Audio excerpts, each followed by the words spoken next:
Ano nga ulit ang plano mo sa anak ko? Ano naman? Masyadong mamatakot sa'yo.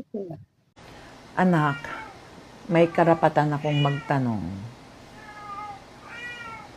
Marami akong nababalitaan tungkol sa iyo. Nakakarating sa akin ang mga escapades mo. Ano ba? Mama naman kasi. Sabi ng, huwag mo na kasing tanungin. Hayaan mo na lang. Hayaan mo na. Dito yung magdi-dinner sa atin. Tumahimik ka dyan. Nadinig ko rin ang tungkol sa matapobre mong pamilya. Ano tong envelope na galing sa mama mo? Mama naman wala siyang alam dyan. Wala kasi. Nakakainis naman Ano?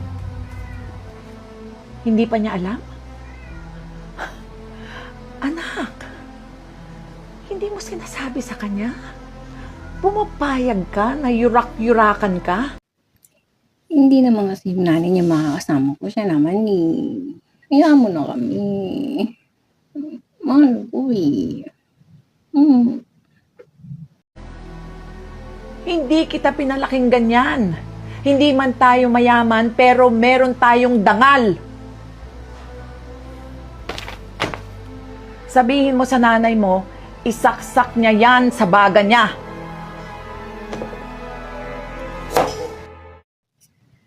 Ayan, panira ka naman, mami. Ba't mo pinalik yung envelope? Sana kinuha mo. I-break ko naman yan. Alam ko naman, mamas mo yan. Diyos ko. Sana tinignan mo muna kung magkano yung laman. Milyones yun. Diyos ko, tay. Kung kinuha natin yun, tapos punta tayo ng Vietnam, Thailand. Iwan ko din yun. Kahit kailan taga mama, hindi ko practical no? Dapat practical ka Hina mo, ma.